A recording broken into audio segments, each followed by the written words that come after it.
if you don't have the data, you don't have it. So like if you want to build the self-driving technology and today you're starting now and you don't have any data, you start recording people driving around, right? You're never going to catch up on Tesla, who has like millions of kilometers of driving data. Yeah, so it was very different technologies, nothing like large language models. It was not existing yet. But yeah, I've been in AI since actually exactly 20 years now. Welcome to the InnoHive podcast. In today's episode, we sit down with Maxime Guilbot, the founder and CEO of Ekohe, an AI/machine learning company that helps other businesses leverage their data in an efficient way. In this episode, we talk about entrepreneurship, the future of AI, the challenges of being a CEO, and much more. As always, you can find links to learn more about our guests in the description below. We feel incredibly fortunate to interact with such inspiring people, and we're on a mission to share that inspiration with you. So, you want to help us? Like, subscribe, and share this episode. Enjoy, and don't forget to stay curious. Thank you. Thank you very much, Maxime, for being on the InnoHive podcast today. Today we'll talk mostly about yourself, your company, your journey. Before we get into the details, tell us maybe and the audience a little bit more about yourself, so we know who we're talking with here. Sure. I'm Maxime. I'm the CEO and founder of Ekohe, which is a global AI consultancy. We work on different AI projects for many different industries, and we have offices in Tokyo here, as well as Shanghai, Vancouver, New York, and Paris. Nice. One of the first questions I wanted to ask you was actually how to pronounce the name of your company. Was it Ekohe or Ekohe? Yeah, there's no wrong way. Yeah. You're not going to be blamed for pronouncing Ekohe the wrong way. Some people say Ekohe, but we tend to say more like Ekohe, which is also how we write it in katakana in Japanese. What's the meaning behind the name? Oh, you start with the difficult questions here. It's actually computer generated, the initial creations, and then I was actually working on Chinese naming in those days, using AI to create a software that will help generating names in Chinese. And so Ekohe is influenced by Yigonghai, which means in Chinese which is easy, swift, and that was used a lot by internet companies at that time, iPod and all this. And Kong, which is the sky, Hai is the sea. So it's a very like poetic name for like easy to get over the sea and in the sky, so limitless type of feeling. Wow, didn't expect that. That was in 2007, 2008? That's right, 2007. So you were already using, because name generation, all this stuff right now with ChatGPT is super common. I'm pretty sure the name of InnoHive came out of GPT as well, actually. Okay. But you were using that like in 2007, 2008? Yeah, so it was very different technologies, nothing like large language models. It was not existing yet. But yeah, I've been in AI since actually exactly 20 years now. 20 years ago, I started a master's degree in artificial intelligence at Shanghai Jiaotong University. And that's when I started my AI journey. During my master's degree, I was fortunate to meet with a friend, Vladimir, who started his own company, Labran, and was working on Chinese naming of products, services. It's very important for Chinese consumers to have a Chinese name. You cannot sell anything to the mass market without having a Chinese name. So you try to bring an engineering approach to the problem. There was a super interesting project to try to classify all the characters, their meaning, and also having some phonetic resemblance. To be able to go to other markets than just China?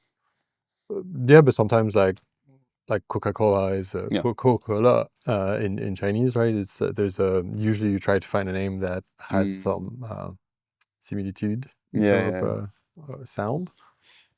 What brought you to China, and like why China? Yeah, it's a good question. I was interested to come to Asia, and there was this a lot of Chinese students going to my engineering school in France, and it was a really good running program. It was easy to get into. There was not that many other international programs actually. So I just hop on it. just Interesting. I wanted to just get lost somewhere, so that worked pretty Yeah. well. Like, I mean, 20 years in AI, how much have you seen it change? Because someone like me, for example, now is, I mean, I'm not an AI engineer, but I feel like I'm using it so much. It's so easy to use, but like you've been in it for 20 years. Like, Yeah. how much has the landscape changed? So I mean, yeah, it became at that time it was very exploratory. There was just a few projects here and there, and most of my activity and Ekohe's activity were around web development and creating software, and not necessarily having any AI components into Right. it. And that's still the case today. There's also a lot of like projects that don't require AI per se. Um, it's, I would say, around maybe 2015, Mm, 2016 that we started to have a dedicated like data team and AI team, and where we had like to work on more larger databases, mm, having to classify information in different buckets for different problems or do some predictions and etc. etc. So this is when there was much more like machine learning became a thing yeah. around that time. Um, and then for the past year and a half, there's like large language model, which adds another tool Right. to that toolbox, Mm, and really exposed, I think, the technology to the mass public, yeah. where people were given access to ChatGPT. There was a really important moment in the Yeah. history. I guess the beginning then for you and Ekohe is like digital transformation. All those companies collect more and more data, and naturally you do more and more AI stuff. Yeah, that's one of the steps actually that we recommend to a lot of businesses is uh, consolidating data. Yeah. It's kind of a prerequisite, right? If you don't have data well in place, Yeah. first you cannot have good business intelligence analytics, right? But once you do that, this is where you can do really interesting things with AI by combining all the data in one place. Then you can correlate Mm, things and you can yeah, create a lot of intelligence. Yeah.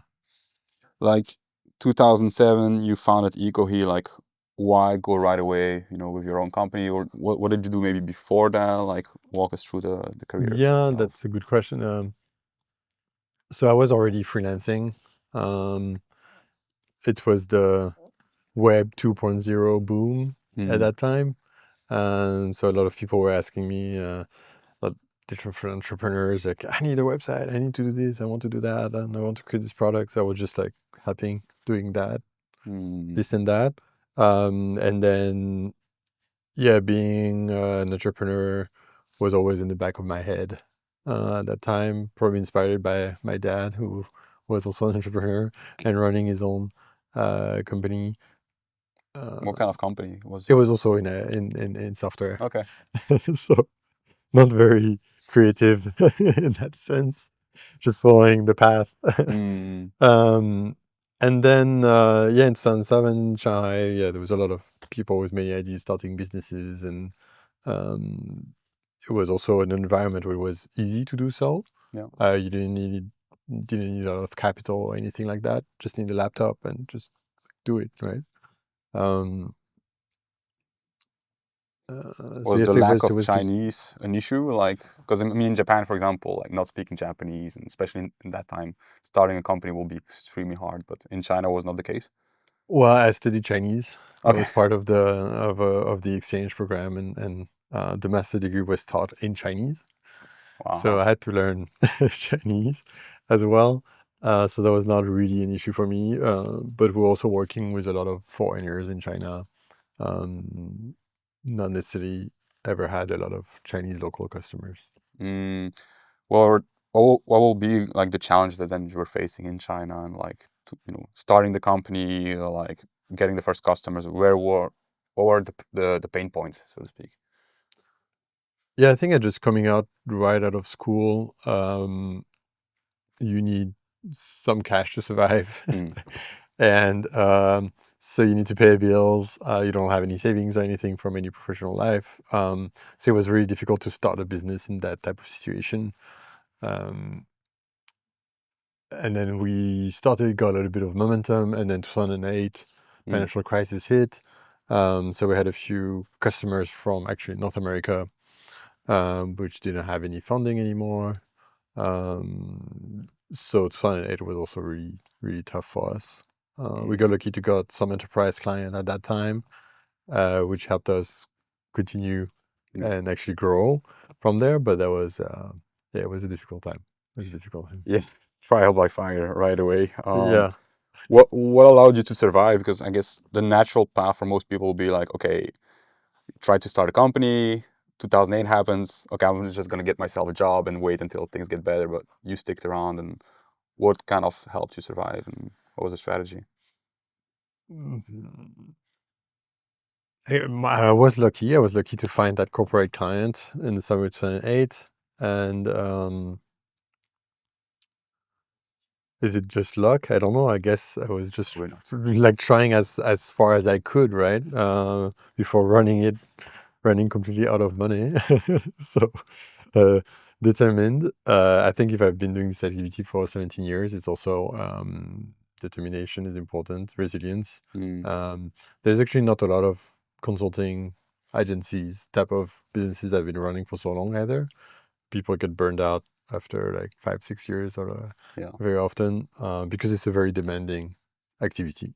Mm. You need to keep um, you need to keep accelerating, right? You need to keep finding new projects, new Yeah. clients, and hiring new people, and keep that talent, and make sure the customers are happy and that they pay you, and it's always It's a moving target all the yeah. time. So it's not the easiest like type of business to run. Mm. It's very demanding as well, but it's also very rewarding because you work on so many different projects in different industries for different type of clients. Mm. So my LinkedIn profile is super boring because it's like one position for 17 years, Yeah. but the reality is like working on so many different projects. Yeah.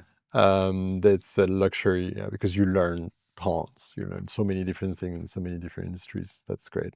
So two follow-up questions on this. One is actually about your LinkedIn profile because for me, the first thing I noticed was like you mentioning the bootstrapping part, right? You bootstrapped Ekohe, like how, like bootstrapped versus raising money. Like why going for bootstrapping? Like was there no chance for you to raise money? You didn't try it. Like I didn't even try it. I think um, for this type of consulting activities, it's actually much more traditional to yeah, bootstrap and run from there because the revenue you're making is directly proportionate to your costs. yeah, Um, so which is also a problem, but that's in terms of scaling, right? But in terms of the business operations, you should not need to have to raise a lot of capital.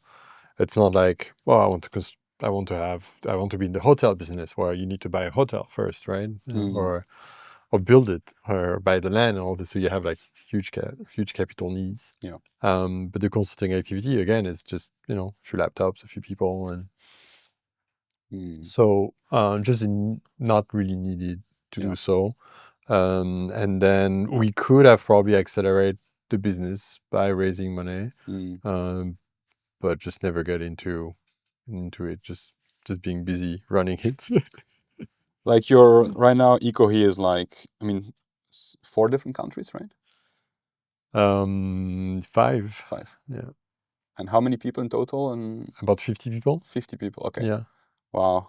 And everyone, like, I guess the most of the flow is full remote. Like, how many people in Japan right now? Because you're mostly in about Japan, right? 10. No, about 10 in Japan, 25 in Shanghai, Hmm. about 10 also in Vancouver in Canada, and the rest of the team, New York, uh, in Europe, in France, and Lisbon in Portugal. Yeah. And so each office is working on local projects, or like, is everyone working on some common projects as well? More or less, like the team in Shanghai is mostly busy with projects in North America, US. Good. Um, then we try to make sure that the Japanese team will work on Japanese projects, and because proximity is important, Yeah. communication is super important in a IT project in general, Mm. software projects in general. Also having the good understanding of your customer and the end user of the software is super important. Yeah. But we also work as one team, so we share resources. Yeah. Sometimes the local team will be too small and we not have some expertise, so we'll leverage the global team. And of course, in terms of like, let's say, like cloud infrastructure and DevOps operations, it's also super interesting to have almost 24/7 team. So we also leverage that. Yeah. Yeah. Like I mean, you must face a lot of cultural challenges as well. Like, Yes. Yes. It's not easy to manage a team across so many different offices, both in terms like having different cultures. Even if within an office, we also have a lot of people from different countries yeah. within in the same office. And remote work Yeah. also doesn't help. So the combination of all this, I find it very challenging. Yes, that's to make sure like there is a cohesive company culture, that people have the feeling they all work together. It's without seeing each other Yeah. is a major challenge. Yeah. Why? What's the reason to be so spread around? Like, why not just focus on one market, like fully focused on Japan, for example, or like is it diversifying the income, or like what is the reason behind it actually? Yeah, one reason was to be closer to our customers, and it also came by opportunity. So first starting in Shanghai, and for quite some time, maybe the first like 7, 8 years were just in Shanghai. And then we had a few coworkers who wanted to move back to their own countries, Right. and we wanted to continue to work with them. And we also had customers in those areas. So the plan was like, oh, why don't you start an office there Yeah. and support those customers locally by being in the same time zone, and then maybe we can expand the business there. So they came through opportunities like this, right? How do you find those customers like overseas? Like, a lot of people here in Japan, for example, the yen being so low, they want customers overseas, right? Like, how do you guys proceed to find those clients? I think it's from the scarcity of the services we provided. A lot of people came to find us, and also by word of mouth, like Yeah. people uh, just recommending our services to the contacts they have, and so this is how we actually got a lot of our customers, through word of mouth. Yeah. What makes Ekohe so good and like to the point that people recommend you guys to places overseas? And because I think for digital transformation or like this kind of consulting, the top of mind always comes like to the bigger firms doing it. Like, what makes you guys competitive versus this kind of businesses? Yeah. So actually, in software in general, small teams go much faster. You reach the top velocity between 2 and 3 software developments on a project. After that, just adding more people, just slow it down. If you have a software development project that is late in schedule, you don't add more people into it Interesting. because you're going to make it even slower. What you do instead is you reduce the team and you keep the top people on it, and then it will go faster. So it's very important to have very good expertise, strong talent, and Yeah. small teams, and then you go much faster. And we try to take that approach. So try to take the more like startup, agile, Yeah. iterative approach to software development, to the enterprise software business. So we're kind of disrupting the more traditional Yeah. players. So for a fraction of the cost, because Yeah. cost is the number of people. So maybe in traditional software companies will throw a team of 30 people, will do that same job with 5, and in a much shorter timeline, and using much more modern technologies as well. Yeah. And then also what we do is whatever we produce, is a ownership of our client, and we also help our client to hire and get competencies to take on those projects further. So we're more like an accelerator Yeah. to get them started. Every business is becoming a software business. every business will have some software development capacity and AI Yeah. like as well. That's also coming. So our role is to accelerate that process, help them go through that process in a much faster way. I guess like you guys are heavily betting on top talent then, right? Like you Yeah. need, because I mean it sounds like an obvious thing, right? Okay, we try to reduce the number of people who work on a project, even though it's kind of counterintuitive in the sense that I think most people think like, oh, you're struggling with a project, you're delayed, you're gonna add people. Actually, that's probably the more logical way of thinking. But like, so for you guys, the talent that you have in your team is probably the biggest challenge, and finding those people who, even though you were mentioning like you love the fact that you always learn, you have new challenges, that's probably not something that everyone likes, right? Like how hard is it for you to hire people Yeah, that are good it's for your team? not everybody like is necessarily on that boat. Like we actually have some people sometimes like leave the company because like, oh, I just want to focus on the product and I don't want to go on in that consulting life, and that's fine. It's like a choice, right? Yeah. Some people prefer to focus on just one product, and some people like to discover new industries and new verticals and apply what they learn from different places. But yeah, like top talent is super important. So of course it goes through hiring, right? Yeah. And how you can attract Yeah. those talents.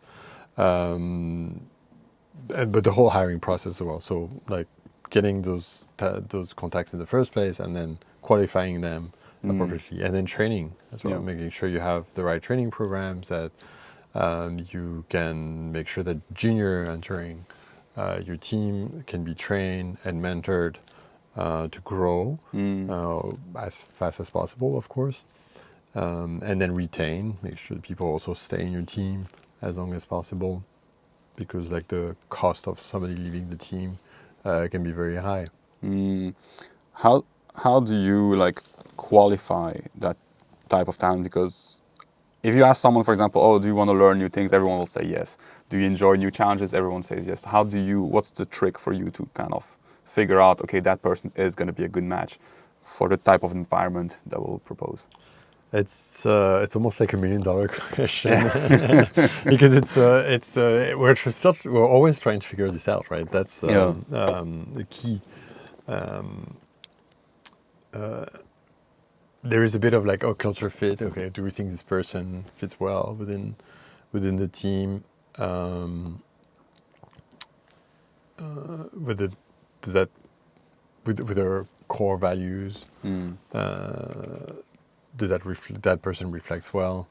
Also, we give some assignment and we see how that person approaches a new problem, Mm. and how that person can execute. And also, we look at the creative level.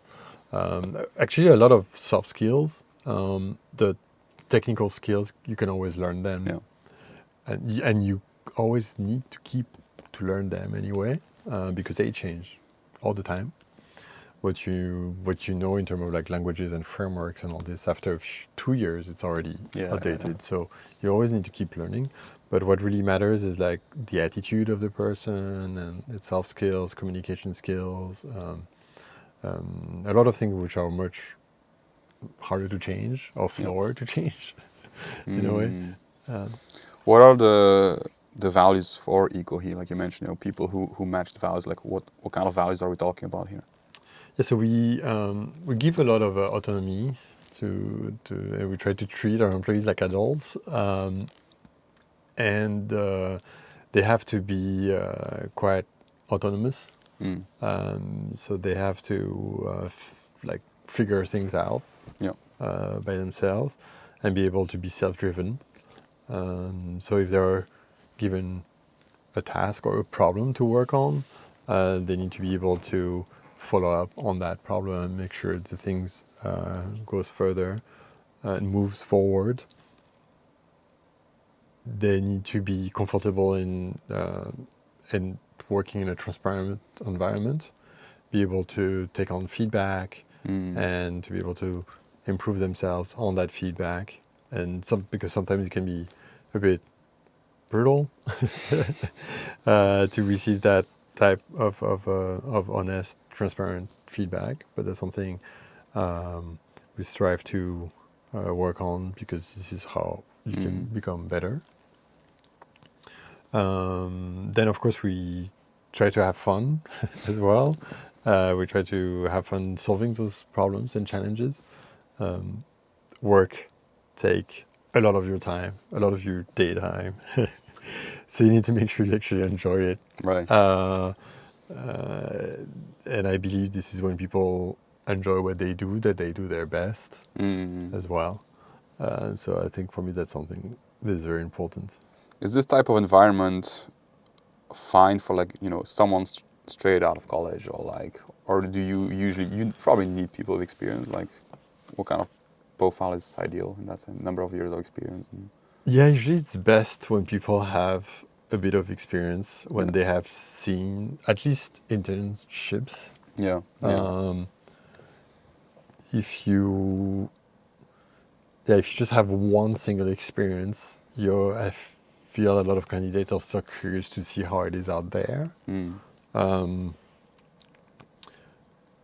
No, like you want to see how the grass is at the other side of the fence, right? So that's something that it's best if the candidate has had multiple experiences, even if it's just internships, like 3 months, 6 months at that company, this other company, so they can understand like the variety of cultures and management styles and leaderships, and actually appreciate how it is at this place, right? And if you just have one single experience, you actually have no points of reference, right? You need to build some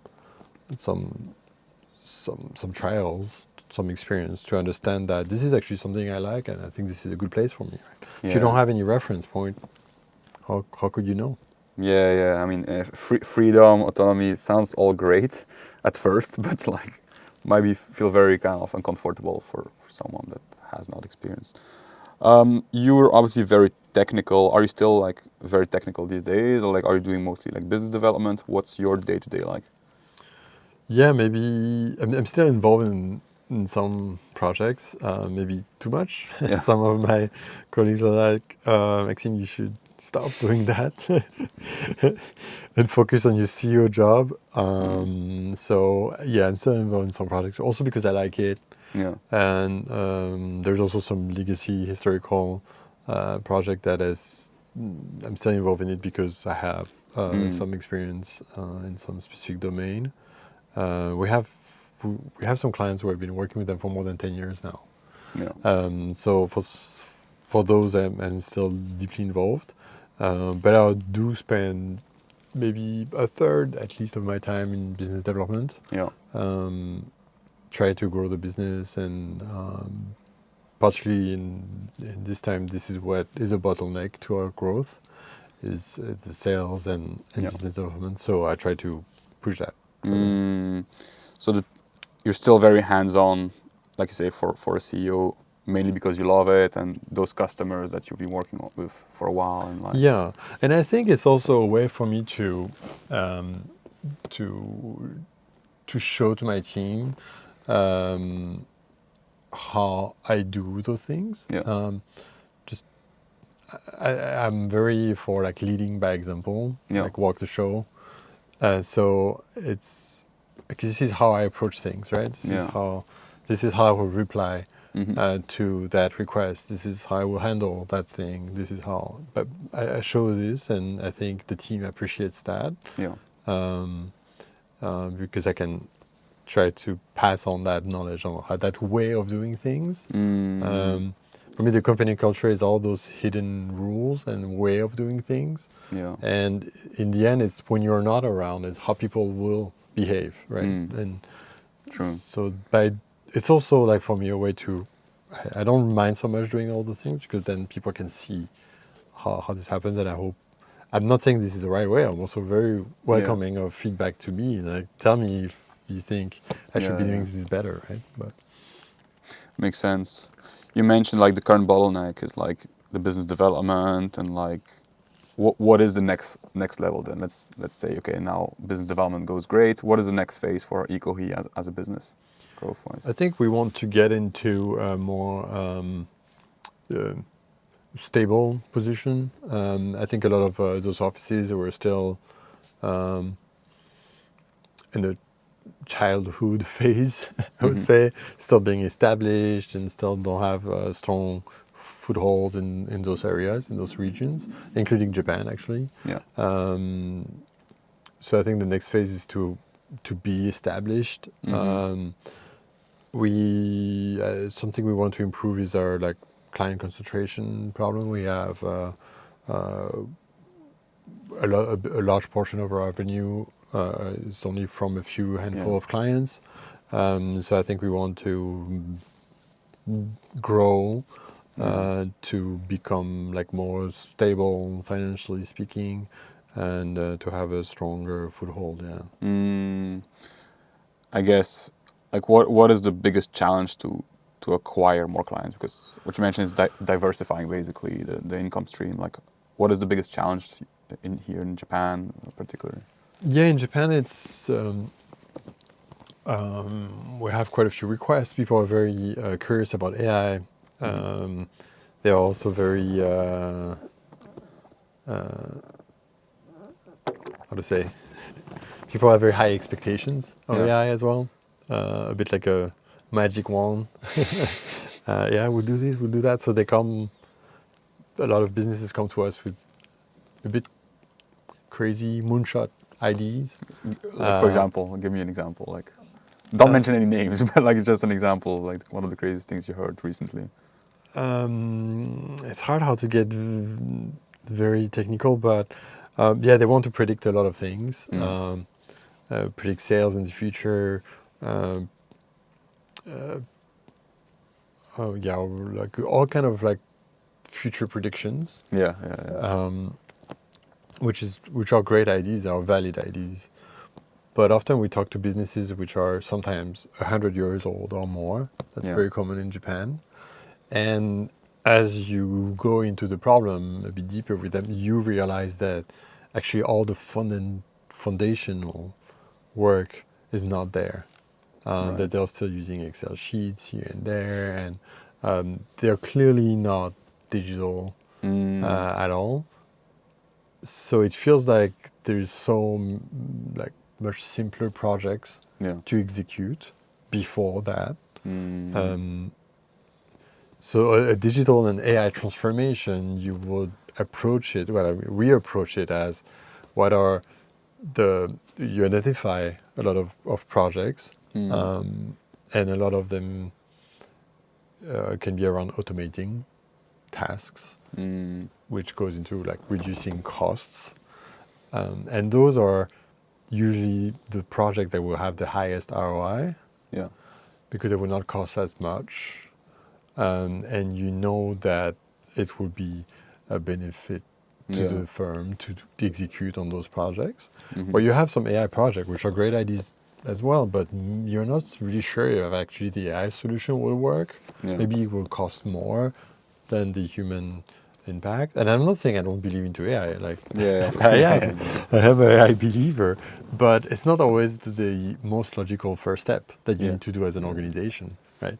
There's probably a ton of other projects that you could do first, and you can create good momentum by doing those projects. And you need that strong foundation to build AI on top.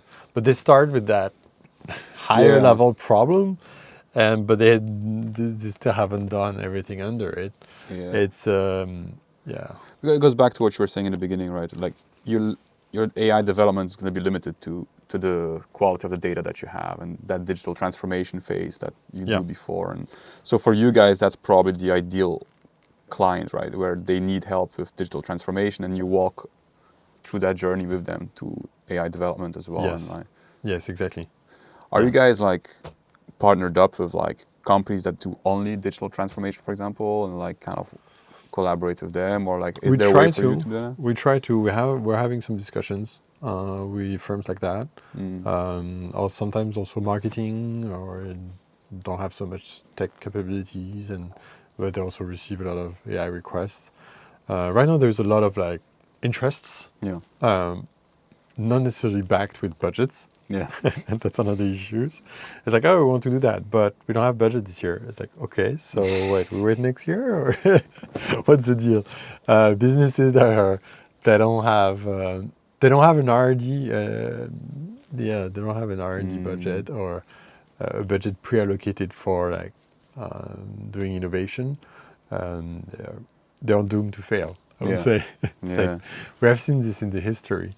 A lot of businesses that completely fail transition to digital, right?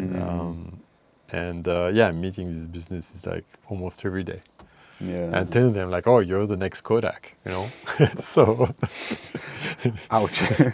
you're sure you want to wait next March for the budget to be approved, or Yeah. you want to get started right now? Right? Yeah. Is it that like urgent for those companies, or I mean, because obviously that's how you perceive it, but like, what is the reality for those companies? Are they really gonna suffer a lot if they don't now? Because I feel like even for me on the recruitment side of things, a lot of clients are like, they want to hire machine learning people, data scientists and stuff, and often their position is just a bunch of things that they just feel like, oh, if we don't do it now, we're gonna be in big troubles. But like, how urgent are all those things right now for companies in general? So there is a concept of being the first, right? Mhm. If in your industry, you're the first at implementing AI and accumulating proprietary data Mhm. on your expertise in your field, you'll probably come up with the best product that will have the AI that performs the best. And as a result of that, you will have more users Mm. and even more data and to build an even better product. And if you build that moat, it will be very hard for the second one to dethrone you. Mm. So this is called the data network effect. It's not, you cannot always apply it to every industry Yeah. and every need, but that's in quite a few use cases it can be true. And so it's urgent to be the first, right? Because Mm. if you're not the first, then game is over and there's nothing you can do to catch Yeah. up because it's too late. Yeah. Like I always like the way I look at person. I'm not an AI myself, but like, do those companies that might be late to the party also not benefit from all the money that is invested in trying to be the first? Like, if that makes sense, right? Because But yes, models are and getting better, all this stuff is getting better. yes, but if you don't have the data, you don't have it. So, Right. like, if you want to build the self-driving technology, and today you're starting now, and you don't have any data, Mm. you start recording people driving around, right? You're Yeah. never going to catch up on Tesla, who has like millions of kilometers of Yeah. driving data, right? Yeah. So it would be very tricky for you, even if you hire the best engineers from Tesla. You have the same hardware they do. Yeah. You manage to steal those GPUs from NVIDIA. Let's say you have the top on this, but you don't have this, you don't have that data. Then, and Tesla is not going to sell it to you. Yeah. Maybe so you will have to find other ways to maybe partner with other companies to get it, Yeah. because that Yeah. proprietary data is a moat. That's Mm. it always gone down to the data. Right? Yeah. And there's no shortcut to that. Like, No. So if you can build something proprietary that is unique to your business, yeah. in terms of data. I don't know, in the hiring business that you're in, it might be about which profile of candidate works best for what type of position, what type Yeah. of companies, whatever will work for that metric, and discovering people and all this. If you can build something that is truly unique and will inform an AI Mm. to make your business more effective than all the others, Yeah. that will be your moat. And if you're the first in doing that, you will Mm. build a better AI product that it will be very hard or maybe impossible for others to catch up. Makes sense. How about simulation, like in general? Because simulation is getting better and better. Is that not maybe one potential kind of Could be, shortcut? yeah, because you could imagine building simulation of Mm. driving environment, like for Yeah, this case, exactly. like synthetic data. Yeah. That's one way. Yeah. Mm, interesting. For you, like Maxime, like what are the hardest things as the CEO of Ekohe? Like, what are the biggest challenges that you're facing? We say, because, like, for example, I can tell, like, working with the clients and stuff, that seems like something more like natural to you probably and easier. But like in general, what is the hardest part of your It's job as a difficult CEO? to answer this question in general because it's very personal. Yeah, I mean, yeah, just personal. Like, So yeah, personally, it's I think it's always to have the right focus, right? To do the things that the business needs you to do, not the things that you just want to you do want to today do. as you wake up. I think this is a harder thing for me uh, to make sure it's like, okay, like for the business, what I should be doing, the decision I should be doing, what I should be working on. Yeah. And then also balance that with what your logical mind, like, okay, what I should be doing, and then also what is, should I really be doing, get rid of this person and do all those things, or that's always also that struggle, right? Yeah. You don't always do what the logical mind will tell you to do. Yeah. How do you determine what the business needs? Like, how do you analyze the situation? Be like, okay, that's exactly what I need to do now. Like, how do you put that focus on something?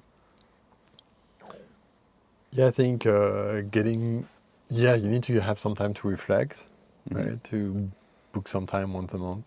Actually, something that is helping me on that is becoming part of entrepreneur organization, which is a big global entrepreneur network. They have a chapter in Tokyo, and once a month we meet as a forum and take a bit of time to think about your business as well as personally and Like also with brainstorming your with people that are family. external. Yeah, but it's a group. It's a group of 6 to 8 people, Nice. and which are in similar situations as you. They also run a business, and they also have their struggles. And you take some time to reflect and also coach, peer-to-peer coach on those issues. That helped me have that take a bit of time to see yourself in the roller coaster Yeah. instead of being in that roller coaster yourself, kind of like distance a bit yourself and be able to picture you, Yeah. and then try to have that distance helps. Nice. Do you? I mean, you're obviously the CEO, but do you have like someone in Ekohe that's really like your CEO, or like is there someone Yeah. with you that No, I have. There's quite a few people in my team that have been working with me for a long time. We had maybe we have 4 or 5 people that have been in the team for more than 10 years. Yeah. So yeah, I would not be able to rely, like, yeah, to have all those offices work and without the help Right. of those members. Yeah, it would be impossible. Yeah. I would not sleep. What's the goal for you? Like, not for Ekohe, but you, Maxime, as a CEO, as a father of two kids, a family man. Like, what is your goal? Because, like, I think a lot of times when people look at people like yourselves, like, okay, the guy has a businesses, things are going well. Why does he keep pushing to grow? Like, why? What is the goal here? When I'm not on the beach yet with a cocktail. Yeah. So that's the goal, the beach and cocktails. No, I think it's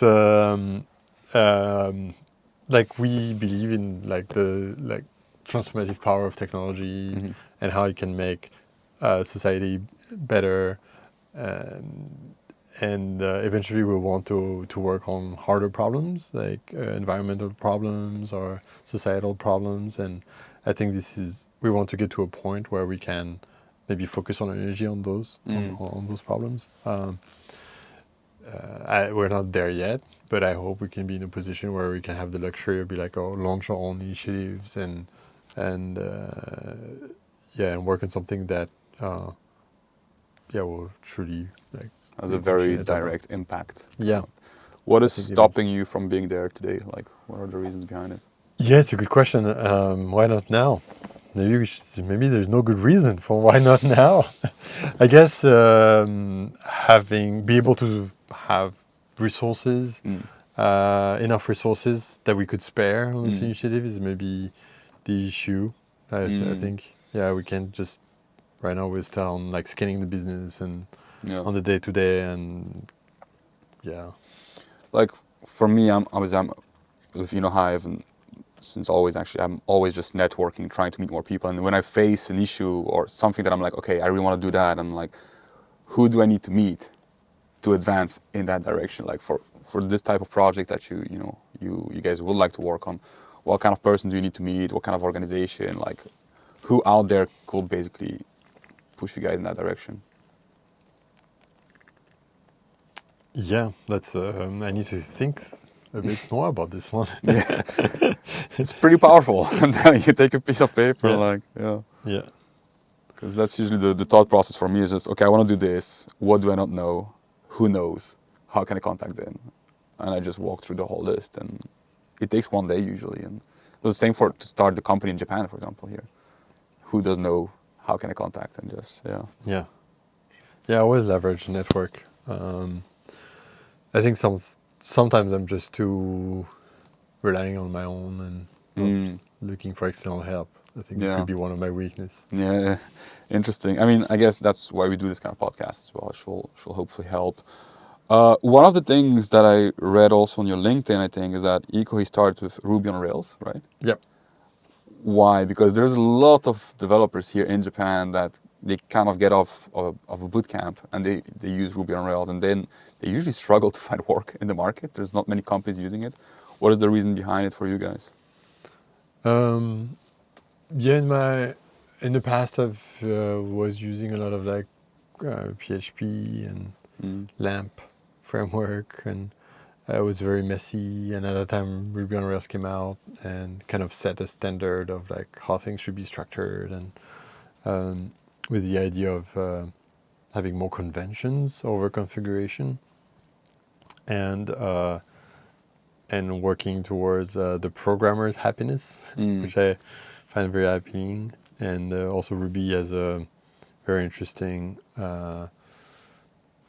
almost like a culture Mm. behind it of also being very natural and easy, and that was appealing to me.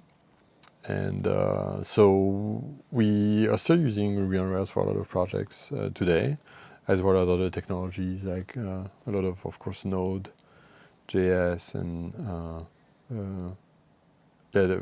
like Python a Yeah. lot, of course, for everything AI and data science.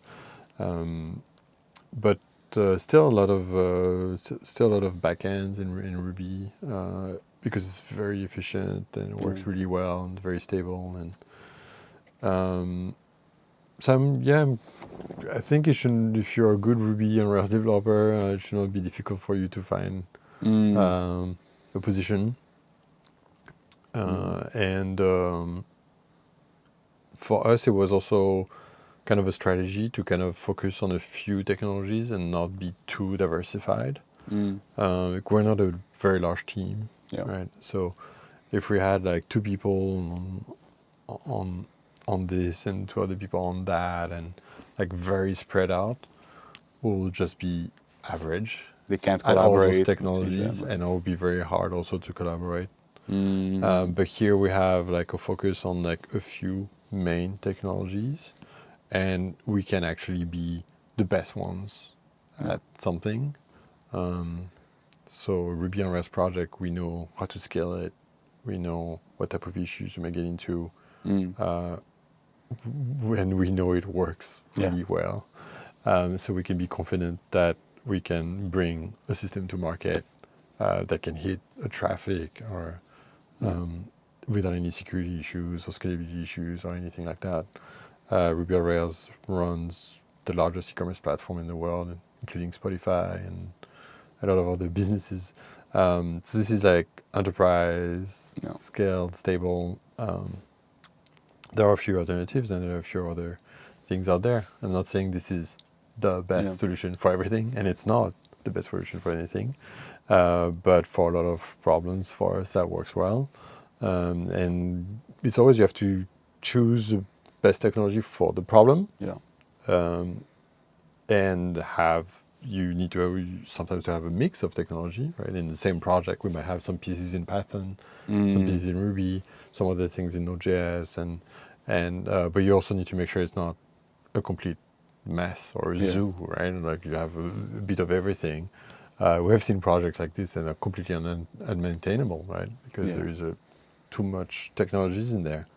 So you need to maintain the right balance. You have Makes the sense. right tools, the right languages for the right problems, and not too many of them. Yeah, Keep it yeah. simple. Keep it simple. In terms of like hiring, like are you, first of all, are you currently hiring developers or like, Yeah, we always try to maintain like a healthy hiring pipeline. yeah. So always happy to review candidates. Sometimes we have a need and we have to find someone very quickly. Hmm. So for that reason, we always maintain a pool of candidates because again, like, well, we have this new project starting, we need someone Yeah. fairly quickly. So that's something, yeah. I mean, like you're looking for people that are like, they know how to handle like consulting work, so that's pretty hard. But like, if you could give like, three criterias, like 1, 2, 3 bullet points for the ideal kind of candidate, someone out there that reaches out, like what are those three criterias? If you're happy to tackle challenges, if you're like to communicate also with the most of our staff work is communicating with our end clients as well, um, and willing to learn new things every day. Yeah. Yeah. You off recording, you were talking about the business development position you're looking for as well. I guess that's probably one of the most urgent ones for you as well. Yeah, because I think this is like the main bottleneck Yeah. for business growth. Yeah. Same thing. Three criterias for that person. Like, what would you say it is? Bilingual. Or three, or it's just, it could be, yeah, comfort, like native or near native Yeah. Japanese, but also able to, like, yeah, English is the main working language, have experience in selling services and not products, and preferably has some kind of established network, and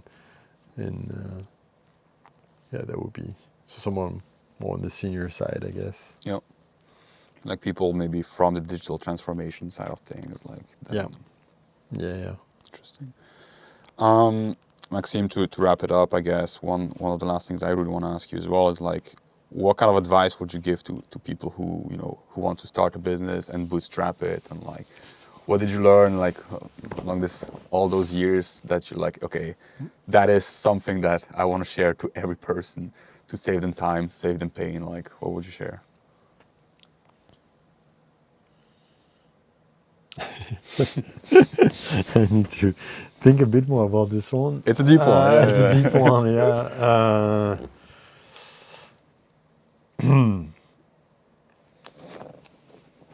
Yeah, just be prepared for the marathon. Yeah, it's not a sprint, right? Mm-hmm. Running a business and running a successful business, it takes a lot of time. It's not something that happens overnight. We always hear about all the success stories, but there is always a lot of like failures and downtimes and very difficult times always behind those stories. So what's very important is to be resilient, right? To be resilient against that. Always believe into your mission, into what you're trying to achieve, and make sure you like gather the best team behind that, and make sure everybody's working for that mission. That's Yeah, hiring is tough. Actually, last question for you, Maxime, because like I forgot to ask it before, but like, how do you feel about the current trends in AI? Because obviously, I mean, your background is you've seen where it starts, where we are now. Do you feel like it's going to the right direction? Like, are you scared of what's going on right now? Because there's a lot of controversy, right? Like what LLMs will do, what AI will do. How do you feel in general about the future and of AI? I'm not scared. Yeah. That's one thing. Yeah.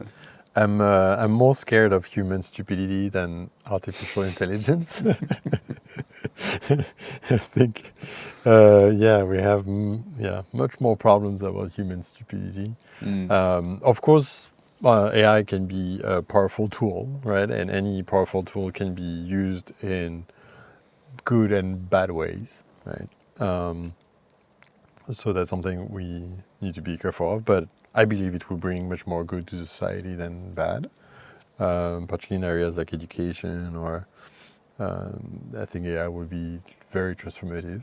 Hopefully, it will help us like build more educated world and reduce that human stupidity level.